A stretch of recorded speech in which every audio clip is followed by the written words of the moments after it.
Bem-vindos ao Da Capa à Contracapa. Esta semana, a Fundação Francisco Manuel dos Santos organiza uma conferência sobre um dos temas mais atuais na área da educação, o ensino à distância. O que aprendemos, afinal, com esse ensino à distância, o que vai ficar depois da Covid-19. Tema de uma conferência às 7 da tarde desta quarta-feira com Terry Anderson, um professor canadiano, um dos mais conceituados especialistas neste tema. A este propósito, convidamos para uma conversa, para esta edição do Da Capa à Contracapa, Neuza Pedro, professora do Instituto de Educação da Universidade de Lisboa, e ainda Célia Oliveira, especialista em Psicologia Escolar e da Educação, professora da Universidade Lusófona do Porto. Uma conversa para os próximos 30 minutos.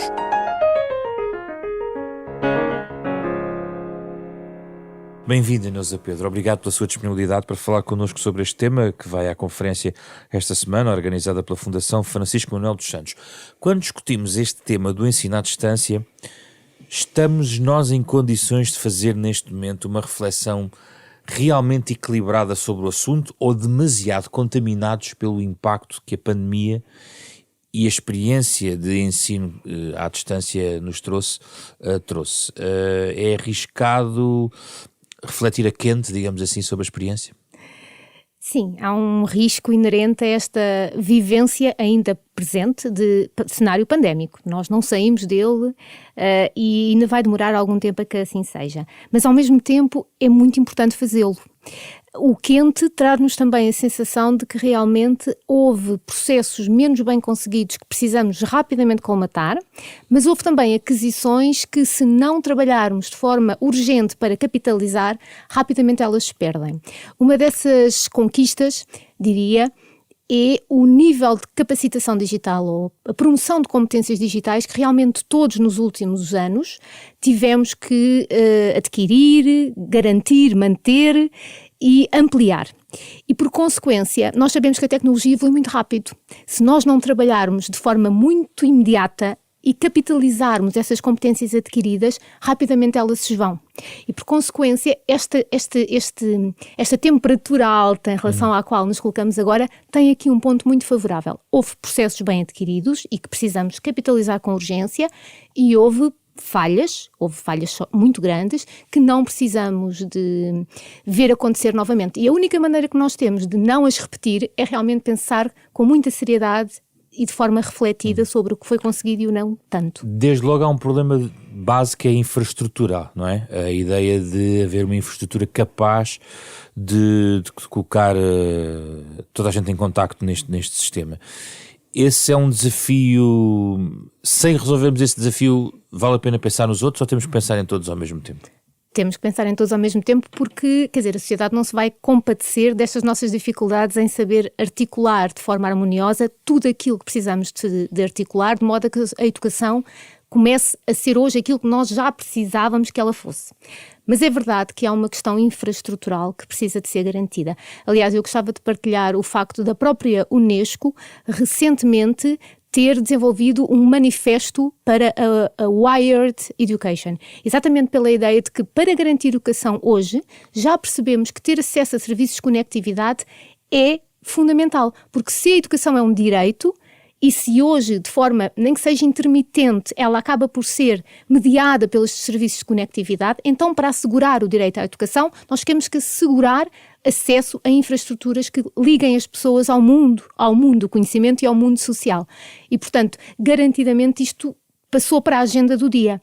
São mais de 3,5 milhões bilhões de crianças no mundo que realmente não têm acesso a este serviço, um serviço fundamental, e um serviço fundamental também para aquilo que depois nós sabemos que é o direito à cidadania. Sim. Se nós não tivermos cidadãos digitalmente letrados, eles acabarão, em certa medida, por não poder usufruir plenamente dos seus direitos e em garantir também plenamente o exercício das suas responsabilidades. Esse dado que estava a falar, os 3,5 mil milhões de pessoas, é um objetivo para chegar até 2030.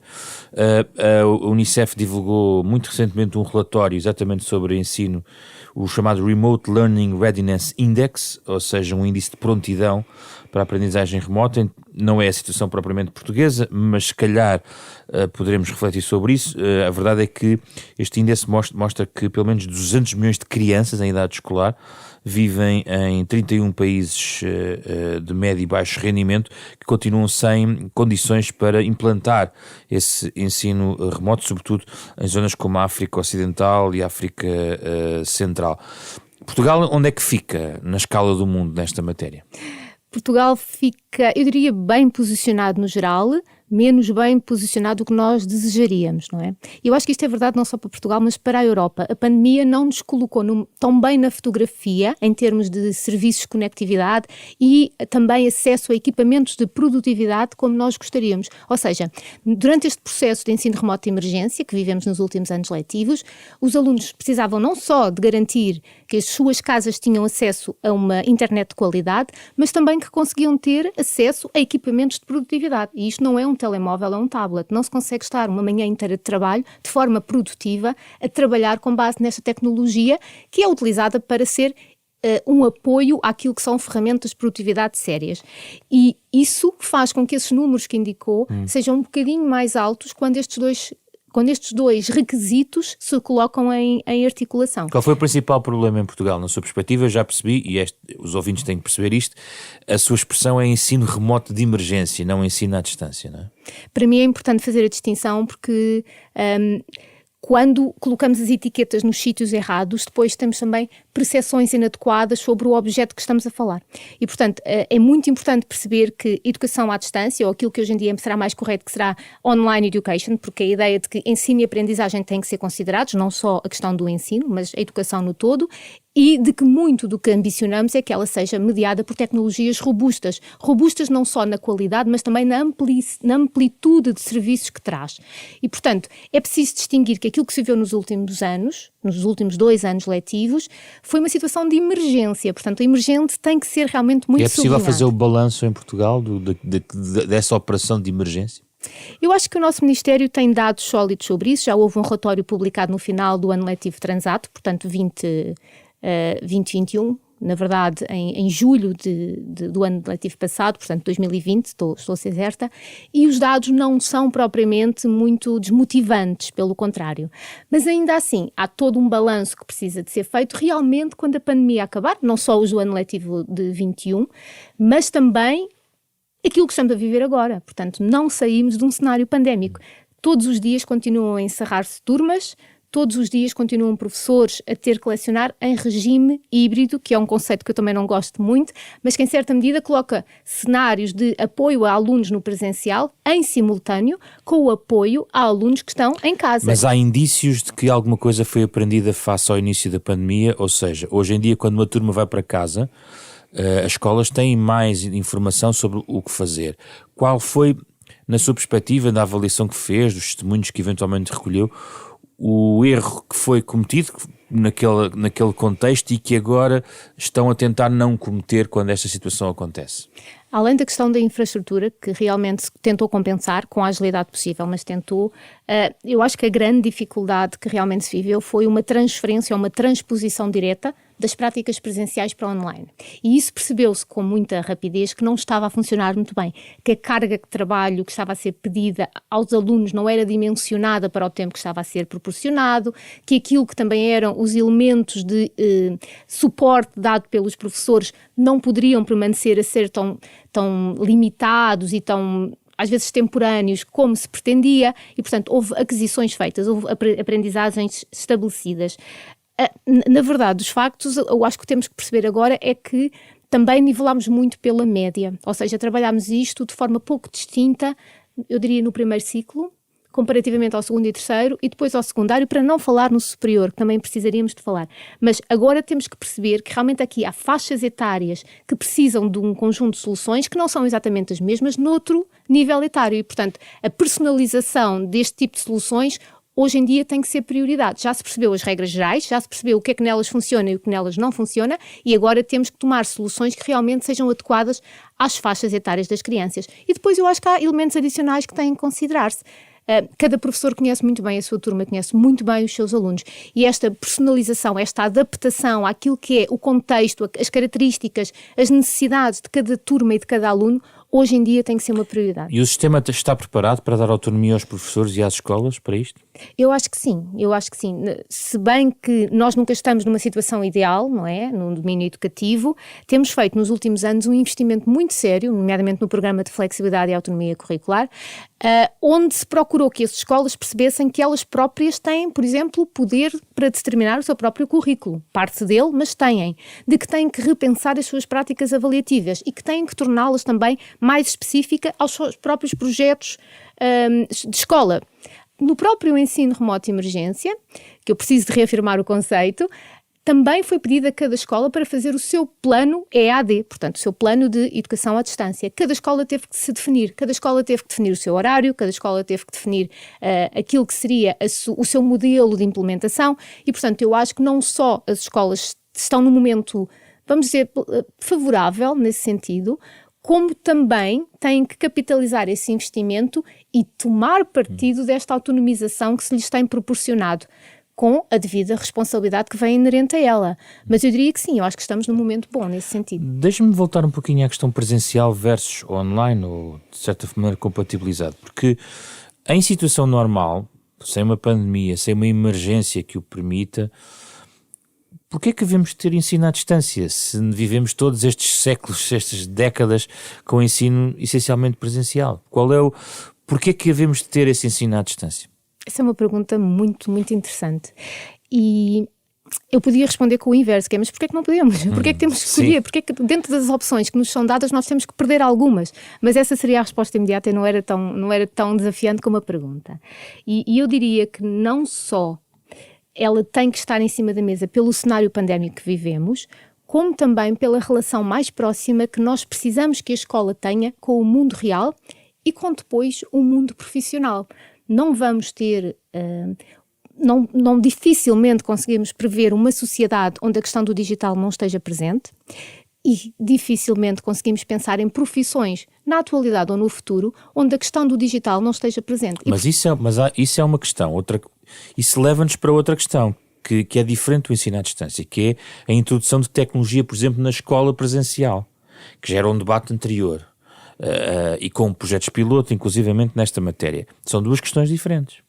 São duas questões diferentes, mas a questão da educação à distância, se a pensarmos seriamente, ela acaba por ser um tirar partido daquilo que sabemos que é o uso da tecnologia no ensino, colocando cenários amplificados em que isso não é exceção, mas é a regra.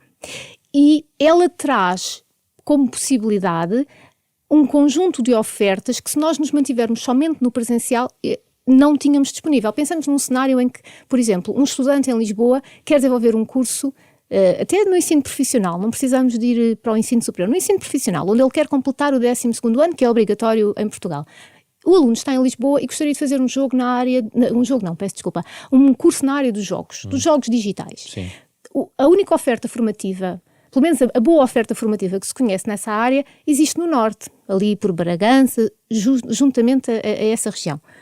Porquê é que o aluno, realmente hoje, com aquilo que temos de soluções disponíveis, com a capitalização daquilo que foi as aprendizagens feitas neste cenário pandémico, no tirar partido daquilo que nós sabemos de outros países, não tanto em Portugal, porque nós não temos uma história de ensino à distância em Portugal, mas naquilo que sabemos de outros países que têm realmente décadas de trabalho neste domínio e aquilo que é as soluções que a tecnologia hoje já nos oferece, porque é que realmente num país tão pequeno nós colocamos como barreira a questão da distância geográfica.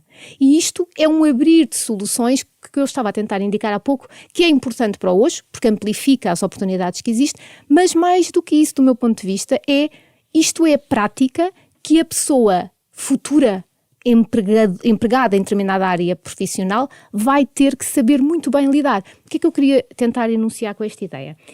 Eu acho que a escola não é propriamente um ensaio da vida, ela em si é parte da vida, mas nós não podemos deixar os alunos sair da escola sem que eles consigam viver tudo aquilo que depois lhes vai ser preciso. E se nós sabemos que profissionalmente hoje todos temos que aprender online, se deixá-los sair da escola sem uma experiência, sem uma oportunidade de aprender a ser um aprendente online, é não os deixar efetivamente desenvolver todas as competências fundamentais. Eu posso falar do caso, por exemplo, no estado da Flórida, onde esta verdade que eu estou a indicar já foi consciencializada por parte dos decisores políticos e onde o ensino secundário é concluído obrigatoriamente com alguma experiência de trabalho online. Porquê? Porque se sabe que profissionalmente aquelas pessoas vão precisar de competências nesse domínio. Eu vi alguns estudos, tentei perceber, enfim, sobre a qualidade do ensino, eventualmente aferida em resultados da experiência necessária do confinamento, que resultados trouxe, e provavelmente, voltamos à questão inicial, é muito contaminada pelo contexto, porque há um contexto psicológico, económico, social, e que não torna isto não é fácil certamente fazer a transposição, mas podemos ponderar como relativamente consensual de que o ensino à distância não é a mesma coisa do ensino presencial, inclusivamente do ponto de vista dos resultados, ou seja, tem benefícios, mas tem um limite aos seus benefícios? Sim, isso não... A literatura diz-nos isso dos estudos internacionais que estão a ser feitos? A literatura que existe disponível é maioritariamente assente numa premissa que não se verificou nos últimos tempos, que é a ideia de que a investigação na educação online desenvolve-se com pessoas que escolheram a educação online, não é? E, na verdade, isso não foi o que aconteceu. No cenário que vivemos nos últimos anos, não houve pergunta, quer-se ou não. A pergunta não foi colocada e, portanto, muita da literatura que nós temos disponível mostra realmente que quando se trabalha ou se trabalha com dados recolhidos em pessoas que escolheram o ensino online comparativamente àquelas que escolheram o ensino presencial, muitas vezes ambas estão igualmente satisfeitas com ambos os cenários. Mas porque o escolheram? E porque o escolheram significa que têm perfis também distintos. Aquilo que é a sua expectativa em relação ao ensino também é distinto. E, portanto, quando se compara desta forma, provavelmente os resultados nos dizem, ou não é muito provavelmente, é o que os resultados nos dizem, é que não há diferenças estatisticamente significativas. Mas aquilo que vivemos não parte dessa premissa. E, portanto, eu acredito que quando as pessoas são forçadas a um cenário que não escolhem, são forçadas a um cenário onde não têm competências necessárias para vivê-lo com sucesso, o processo seja muito insatisfatório. Além disso, muitas vezes eu senti neste processo que houve um excesso de preocupação com o conteúdo. Aprender X, aprender Y, levar os alunos a aprender aquilo que estava curricularmente definido. De metas, há metas que são cumpridas, há uma rigidez nesta matéria. E isso é fundamental, porque ninguém aprende no vácuo, tem que haver conteúdos curriculares. Mas o que eu gostava de tentar enunciar era que a centração foi no ensinar X e Y, quando aquilo que os alunos mais precisavam neste momento, ou naquele momento, desejamos que não seja este momento, era maioritariamente conseguir sentir-se próximo do seu professor, sentir-se próximo dos seus alunos. Portanto, eu acho que devia haver tempo alocado aos conteúdos, sem sombra de dúvida, mas muito tempo alocado à questão da socialização, do estar uns com os outros. Mas isso requer aulas diferentes, adaptar os conteúdos da aula a algo diferente. Esse trabalho, na sua perspectiva, foi iniciado, está a meio, não foi conseguido? Qual é a avaliação que faz? Da adaptação que os próprios professores fizeram do ponto de vista dos conteúdos? Eu acho que os professores se esforçaram imenso para fazer o melhor que lhes foi proporcionado, mas correram um bocadinho atrás do prejuízo curricular. Portanto, tentaram garantir que chegávamos ao fim do ano com tudo lecionado e isso pode tê-los feito esquecer alguns elementos prioritários. Acredito que sim. Mas estávamos todos a aprender fazendo, não é? E, portanto, é muito complexo para um professor conseguir garantir que sem as devidas condições técnicas, científicas, muitas delas, e mesmo humanas, o trabalho dele foi 100% bem conseguido. E, portanto, eu acho que o contexto é demasiado exigente para se pedir desempenhos plenamente atingidos. Mas ainda assim, eu acho que a grande dificuldade neste processo em Portugal, do meu ponto de vista, foi a assimetria. Porque havia escolas realmente muito bem preparadas e alunos e professores, turmas onde este cenário acabou por ser um bocadinho vivido sem grande perturbação, porque havia hábito de trabalho nestas modalidades, porque as plataformas eram para eles o dia-a-dia, mas houve outros cenários completamente distantes deste que eu acabei de descrever. E é esta assimetria no seio de um país tão pequeno que temos que tentar combater com todos os nossos esforços. Por fim, a questão das idades, gostava ainda de tocar neste ponto antes de fecharmos. Durante esta pandemia, em vários debates, ouvi teses de que o ensino à distância era um pouco mais fácil de adaptar, de se implementar em estratos etários mais elevados, ou seja, ensino superior ou os últimos graus do ensino secundário. Era muito mais fácil do que em idades mais precoces. Qual é a sua perspectiva sobre isto, tendo em conta aquilo que observamos e, mais uma vez, se conseguimos transpor ao nível da atenção, ao nível até das capacidades, aquilo que as neurociências nos ensinam, sobre a capacidade de atenção, concentração, como é que vê esta questão do ponto de vista etário? A regra que enunciou será a certa, não é? Portanto, mais a idade cresce, assim esperamos, maior será também o nível de autonomia, o nível de regulação da própria aprendizagem, a própria consciência do que é que eu sou enquanto aprendente, e isto é fundamental para aprender online. Eu preciso de realmente saber que a aprendizagem é maioritariamente regulada por mim, com os mecanismos de apoio que realmente a plataforma, o professor online, tudo me fornece, mas ela é maioritariamente determinada por mim. Nós sabemos que a autonomia das crianças é muito limitada. Também sabemos que a sua capacidade de se manter envolvido numa tarefa, quando não existem mecanismos externos para garantir isso, também é muito limitada. E, portanto, é verdade que no ensino secundário e no ensino superior, esta autonomia estará mais adquirida, esta capacidade de regulação estará mais estabelecida e, portanto, será mais fácil. Mas ainda assim há aqui um ponto importante, que a literatura também sinaliza, que importa sinalizar, que estes processos são particularmente difíceis de viver com o devido mérito, com a devida satisfação, em anos de transição. Ou seja, é muito complexo esta situação ser vivida, ponto.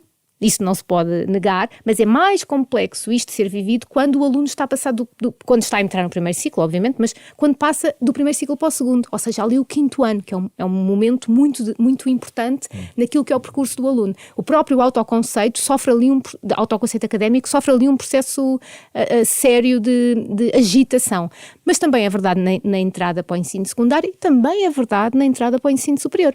O primeiro ano na universidade, vivido nesta situação, é muito complexo de ser vivido. Os alunos não têm noção do que é ser um aluno universitário ainda, não conhecem as regras da instituição, nem as escritas, mas sobretudo as não escritas. E, portanto, não é por ser verdade que realmente, à medida que a idade progride, a capacidade de gerir a aprendizagem online aumenta. Também é importante pensar que há ali momentos de transição no percurso académico do estudante que deve ser olhado com o devido cuidado.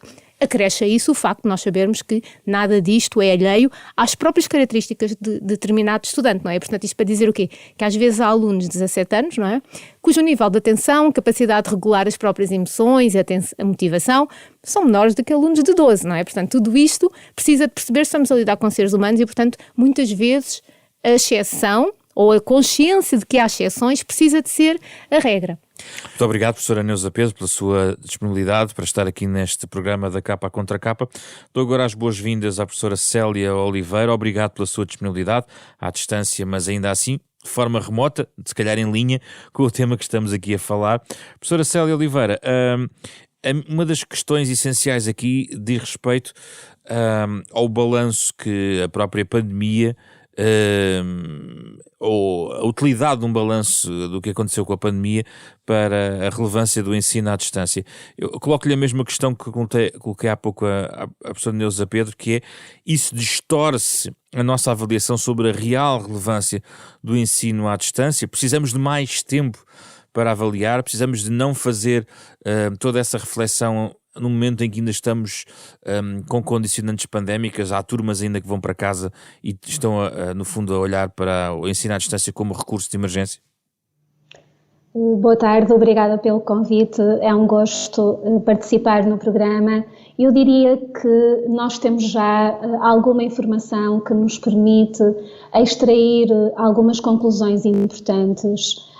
Recentemente nós tivemos conhecimento dos resultados do estudo diagnóstico das aprendizagens apresentado pelo Ministério da Educação e efetivamente o que este estudo demonstrou, realizado com alunos do 3º, 6º e 9º ano de escolaridade, foi um prejuízo nas aprendizagens, na literacia da matemática, das ciências e da língua portuguesa nos alunos. Evidentemente que quando nós falamos dos efeitos do confinamento e do ensino à distância nestas circunstâncias de confinamento, como na altura muito se disse, do que se tratou foi essencialmente de um ensino remoto de emergência, principalmente no primeiro confinamento, em que a situação foi inesperada e não houve tempo de preparação. Efetivamente procurou fazer-se o melhor e o ensino que se implementou não corresponde àquilo que tipicamente é o ensino à distância, que é um ensino concebido para esse efeito. Portanto, tratou-se de adaptar o ensino presencial a um ensino remoto. Ainda assim, obviamente, há algumas semelhanças e há conclusões importantes a retirar. Nós, no nosso país, constatamos efetivamente prejuízos nas aprendizagens das crianças e dos jovens. Constatamos prejuízos não só do ponto de vista das aprendizagens académicas, digamos assim, mas também a vários níveis. Por exemplo, um estudo da Faculdade de Motricidade Humana mostrou, por exemplo, prejuízos nas competências motoras de crianças entre os 6 e os 9 anos, muito fruto, não é, do confinamento e da diminuição da atividade física, e verificamos também efeitos sobre a própria saúde mental das crianças e dos jovens, que têm sido bastante reportados também, nomeadamente no aumento de situações de ansiedade, de estados depressivos, de problemas de comportamento, de problemas de sono. Tudo isto nos dá informação muito importante sobre o impacto que está muito associado, quer ao confinamento, quer a este ensino remoto, do isolamento social, em primeiro lugar, e, obviamente, das condições de aprendizagem. Estas dificuldades, aliás, importa dizer que se verificaram no nosso país, verificaram-se um pouco por todo o mundo. A informação que vamos tendo também de relatórios importantes neste âmbito, ainda recentemente um relatório da McKinsey mostrou, ao comparar 8 países desenvolvidos, países como a Alemanha, o Canadá, a França, o Japão, a China, mostrou que estes efeitos negativos sobre a aprendizagem da matemática e da língua materna se verificaram na percepção dos professores que foram os inquiridos neste estudo. E, portanto, de facto, nós encontramos aqui efeitos prejudiciais do confinamento e deste ensino remoto. Agora, o que é que isto nos pode dizer sobre o ensino à distância? Nós, em Portugal, antes da pandemia, não tínhamos uma tradição de ensino à distância nos níveis de ensino pré-universitário, que são seguramente aqueles que mais nos ocupam aqui e preocupam aqui.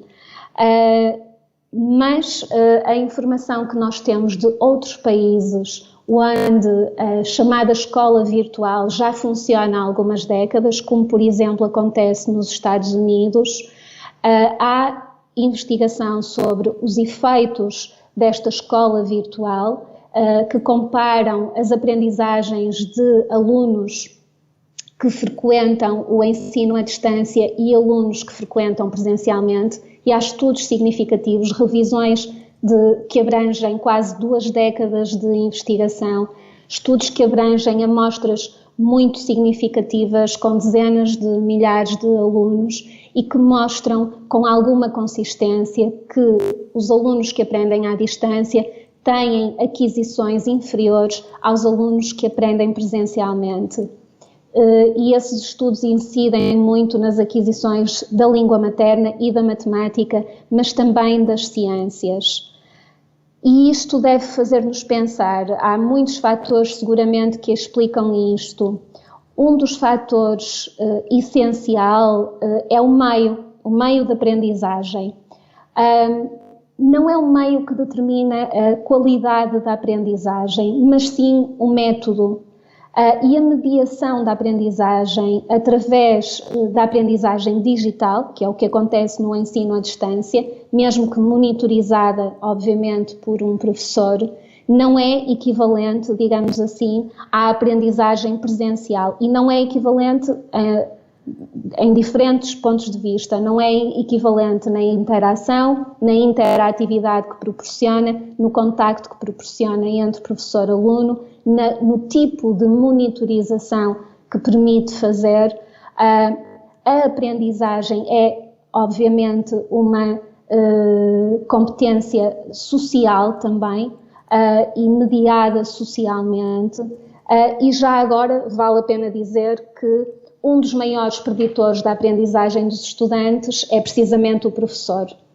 E por isso, esse seguramente será um dos fatores que explica as diferenças entre o ensino à distância e o ensino presencial. Por outro lado, há um problema com o ensino à distância que está relacionado com o uso das tecnologias e a forma como os meios tecnológicos veiculam a informação. Como eu dizia há pouco, muito mais do que o meio, o que tem influência determinante na aprendizagem dos estudantes é o método que se utiliza para promover essa aprendizagem. E nessa medida esse método requer também um trabalho prévio dos professores. Será que este recurso de emergência ajudou os professores a trabalharem melhor esse método, a aperfeiçoarem esse método? Eu estou convencida que os professores não tiveram tempo para isso, não é? Porque os professores não estavam preparados para a adoção de estratégias adequadas à aprendizagem online, digamos assim. O que os professores fizeram, seguramente com grande empenho e esforço, foi a transposição para o ensino online de algumas das estratégias passíveis de serem transpostas, que já utilizavam no ensino presencial. E o que acontece é que o meio digital em si mesmo é um meio que apresenta a informação aos estudantes de forma diferente daquela que é apresentada presencialmente. Ou seja, o ambiente digital não é evidentemente idêntico ao ambiente presencial. E há diferenças a vários níveis que têm de ser acauteladas quando se programa o ensino à distância e que seguramente não foi possível acautelar aqui. Nós ouvíamos muitas vezes os professores, por exemplo, alertarem para a dificuldade que era manter os alunos na tarefa, manter os alunos concentrados na aula à distância, manter os alunos envolvidos. E isso faz todo sentido, essa dificuldade faz todo sentido, porque de facto o meio digital é um meio diferente do meio presencial. A começar pelo facto de ser um meio com um muitíssimo maior potencial de distratibilidade. E, portanto, torna-se muito mais difícil, quer para o professor, monitorizar a atividade dos alunos, promover o envolvimento dos alunos, quer para os próprios alunos, permanecerem na tarefa e autorregularem o seu comportamento e a sua aprendizagem. Mas isso requer uma autonomia para os professores e das próprias escolas. Precisamente. E dos próprios alunos, ou seja, esta capacidade de regular a própria aprendizagem que o meio digital tornou muito mais exigente, ou que este ensino remoto tornou muito mais exigente, também seguramente esteve influenciada pela faixa etária dos alunos e pelo nível da autonomia dos alunos e da própria complexidade das tarefas que lhes eram envolvidas. Mas o meio digital ou este ensino remoto exigiu dos alunos um esforço muito maior de autorregulação, que já em si mesma é uma competência bastante difícil, de autorregulação do seu comportamento, de não ceder à tentação das distrações, de permanecer concentrado na tarefa. Um dos aspectos, por exemplo, que o relatório diagnóstico do Ministério da Educação mostrou foi que uma percentagem de alunos não desprezível, julgo que na ordem dos 15%, 15% a 20%, teria de verificar, reportou, por exemplo, dificuldades com ter um espaço em casa silencioso para poder assistir às aulas online, por exemplo. E, portanto, o efeito do contexto aqui também tem um peso muito significativo no aproveitamento que os alunos conseguem fazer dessa experiência de aprendizagem. E, portanto, o ensino, neste caso remoto, exigiu dos alunos uma muito maior capacidade de autorregulação, que já não é muito fácil em determinadas faixas etárias e que, associada às características do contexto, à exigência do isolamento e à perda de interatividade com o próprio professor, seguramente dificultou a permanência na tarefa de aprendizagem e o aproveitamento dos alunos. Professora, duas perguntas muito básicas. Primeiro, qual é a real relevância do grau de instrução dos pais na efetividade, no facto de ser efetivo este recurso ao ensino à distância? É um fator decisivo para as coisas resultarem através do ensino à distância? Nós não temos muita informação disponível a esse respeito, não temos muita investigação disponível a esse respeito, sobretudo, como digo, nos níveis de ensino pré-universitários. Isto porque esta realidade do ensino à distância, no ensino básico e secundário, é recente e não é generalizada. Como eu disse, no nosso país ela era inédita antes do confinamento e são poucos os países que a oferecem ainda de uma forma sistematizada e há tempo suficiente para nós termos informação robusta que nos permita tirar conclusões a esse respeito. Mas o que nós sabemos sim é que há uma associação significativa entre o nível de instrução dos pais e o rendimento académico das crianças. E isso, evidentemente, explica-se por um conjunto de fatores que têm que ver com a própria estimulação das crianças ao longo do seu desenvolvimento, com o acesso a meios de instrução. Por exemplo, há estudos que mostram de forma esperada, diria eu, mas igualmente interessante, que coisas como o número de livros que uma família tem em casa é preditor do rendimento escolar das crianças dessa família e, portanto, porque sabemos, não é, que o meio e a estimulação a que as crianças estão expostas têm um peso significativo no seu percurso académico. E depois há outros aspectos igualmente importantes, como a própria percepção que as famílias têm acerca da importância do contexto escolar. E famílias que têm uma expectativa positiva sobre o contexto escolar transmitem isto, não é, por modelagem, quer direta, quer indiretamente, às crianças dessa família. E daí sim, o que nós sabemos efetivamente é que o nível de instrução dos pais tende a estar associado ao rendimento escolar das crianças. E a questão etária é decisivo em termos dos resultados que o ensino à distância providencia, porque também a evidência, pelo menos empírica, mas eventualmente os estudos podem trazê-lo, é de que com idades mais avançadas os resultados são muito mais palpáveis e, sobretudo, a concentração em matéria propriamente dita e não apenas e só num contacto social relevante, esse contacto social é mais relevante talvez nas idades mais baixas e à medida que as idades avançam, digamos, pode complexificar-se a matéria que é lecionada no ensino à distância.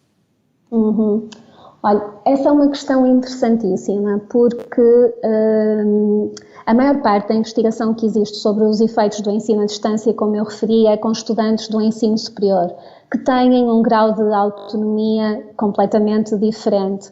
Porém, quando se trata do ensino básico e ensino secundário, a investigação tende a mostrar com alguma consistência que o ensino à distância produz aprendizagens aquém do ensino presencial e que os efeitos do ponto de vista social e emocional são transversais às várias faixas etárias e transversais estes efeitos sociais e emocionais às várias faixas etárias e, muito importante dizê-lo, os efeitos na aprendizagem são transversais à generalidade dos estudantes, independentemente até do nível socioeconómico desses estudantes, quando nós comparamos a aprendizagem presencial com a aprendizagem à distância.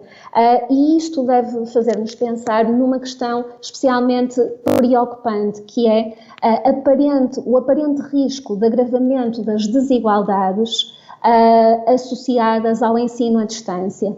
Ou seja, mais uma vez, os alunos que têm famílias capazes de monitorizar mais, apoiar mais as aprendizagens e que têm acesso a mais recursos, até tecnológicos e instrumentais, tendem a sofrer efeitos menos gravosos, digamos assim, do que os alunos que já estão em desvantagem. E, portanto, isto também nos deve fazer pensar. Curiosamente, por exemplo, a propósito da questão que me fez, em julho deste ano, portanto, muito recentemente, foi publicado um estudo realizado nos Estados Unidos da América com mais de 6.500 alunos do ensino secundário, precisamente. E este estudo comparou dois grupos de alunos. Um grupo que, portanto, destes 6.000, comparou dois grupos de alunos. Um grupo que teve aulas online durante o mês de outubro e um grupo que teve aulas presenciais, porque estas famílias tiveram a possibilidade de escolher se pretendiam que os filhos frequentassem as aulas presencialmente ou à distância.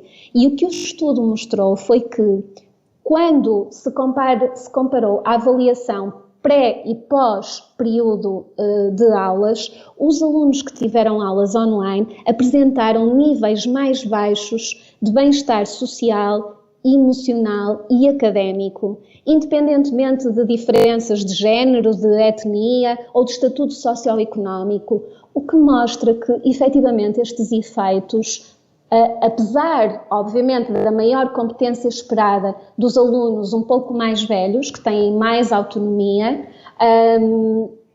e mais competências até cognitivas, de autorregulação, de gestão do próprio comportamento, na verdade, os efeitos verificam-se também nos alunos um pouco mais velhos, nomeadamente nos alunos do secundário.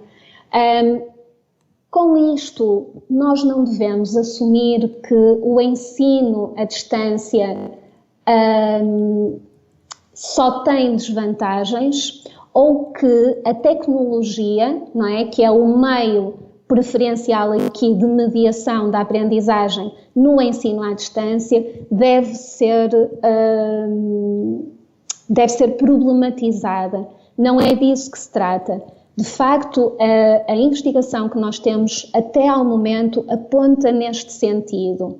Por outro lado, há investigação que mostra, por exemplo, que a tecnologia, se mediada pela monitorização do professor em sala de aula, pode ter benefícios úteis e interessantes para a aprendizagem. E esse é um aspecto que importa considerar. Ainda recentemente, uma meta-análise de estudos, penso que das últimas 2 décadas, mostrou que a utilização da tecnologia em sala de aula pode efetivamente ter efeitos benéficos quando é mediada pelo professor, quando é apoiada pelo professor, e isto é uma meta-análise de estudos com alunos desde o 5º ano de escolaridade até ao ensino secundário, ou seja, o professor pode utilizar e ensinar os alunos a utilizar as tecnologias em benefício da aprendizagem, e isto aplica-se à aprendizagem da matemática e das ciências. Portanto, o uso das tecnologias em si mesmo não é forçosamente positivo ou negativo, ou por outra, as tecnologias não são forçosamente positivas ou negativas, o uso que se faz delas é que pode ter um efeito mais benéfico ou prejudicial.